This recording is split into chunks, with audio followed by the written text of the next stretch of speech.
New York Giants, let's go defense. Ballin'. New York Giants, fly high, you know this.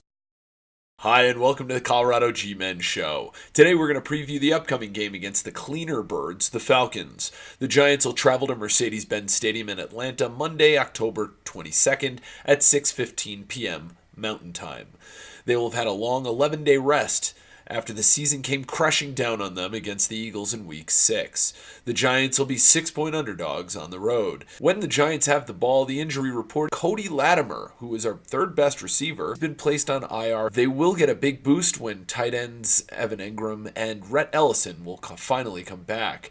Players to watch, DeMonte Kazee has a league-leading 3 interceptions already. So let's take a look at the stats. The Giants should be able to have their way with this Falcons defense, as they're ranked in the bottom of the league in almost every major category. Since the Giants' offense is an enigma and generally poor most of the time, that side of the ball might be very bland. The stats give the Giants' offense a slight edge. Based on the stats, it would seem that they favor trying to stop the run, but they don't do a very good job of it, giving up 121.7 yards per game, good for 24th in the league. The Giants don't even try to run the ball, but this is an opponent you must open the playbook. Shermer, even if you're behind, you need to run the ball. I know they've said back off the third down efficiency in favor of establishing the run, and the last 2 games the Giants have plummeted from 7th best on third down to 22nd in the league. In the last 2 games, the Giants have converted 4 of 21 third down attempts, or 19%. If they were at least trying to jam the ball through rushes, I could live with this stat. But in reality, they have 33 rushing attempts in those 2 games, compared with 80 passing attempts. That's 71% over the last 2 games. The Giants should get a boost as the Falcons defense is dead last in third down efficiency, giving up 56 or over half of third down plays for first downs. How many sacks will this offensive line give up before former O-line coach Pat Flaherty is bribed back? Fortunately, the Falcons have almost as hard of a time locating the quarterback as the Olivier Vernon-less Giants have been.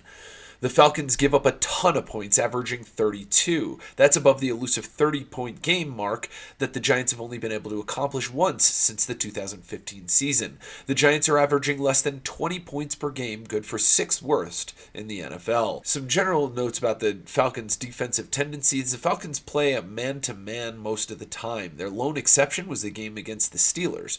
The Falcons' D got toasted by Ben Roethlisberger and James Conner, giving up 3 touchdowns and 250 yards and 2 touchdowns on 110 yards respectively. They gave up 41 points in that game. If the Falcons are gun shy about the zone, that bodes well for the Giants, as the O just can't seem to figure out zone coverages. Last point I want to make about the Falcons D is that they are very stingy on short yardage situations between the tackles. If you find yourself the need to run the ball to get short yardage to get touchdown or first down, bounce outside where they seem to have trouble setting the edge. When the Falcons have the ball and the Giants are on D, the injury report, Calvin Ridley is an explosive rookie who got a bone bruise last week. He did not practice on Thursday and was limited on Friday.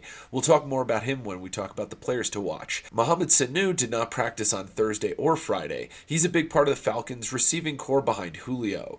The Falcons' perfect place kicker is ruled out for the game. He made a 57-yarder last week to win. The Falcons' players to watch. Matt Ryan is the number 2 quarterback overall for yards with 1955, and Julio Jones is the number 2 wide receiver in the NFL for receiving yards. He also had the 2nd most receiving yards last week in their win against Tampa Bay. He does not, however, have a touchdown. Calvin Ridley has 22 completions, good for 2nd on the team, and 6 touchdowns, by far the most on the Falcons. Tight end Austin Hooper is also very involved with 30 completions on 37 targets and 2 touchdowns. Let's talk a little bit about stats. The Giants D is going to have a very tough task ahead of them.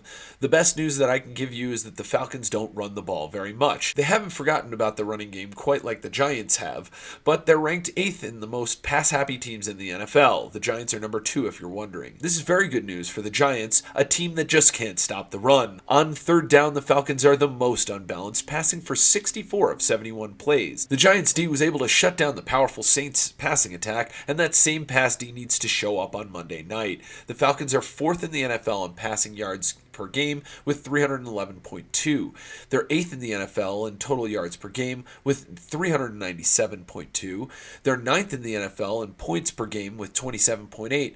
The Falcons are number 2 in the NFL in converting on third down conversions at 49. Will the Giants' D be able to get some air on the sidelines? So, the keys to the game, how can the Giants pull off this upset? On the offense, the Giants need to balance the attack no matter what the score is. If this doesn't happen soon, I'm ready to fire Pat Shurmur myself. Jeez, you're making me drink. Shurmur gets thrown off his game plan after a light breeze of air.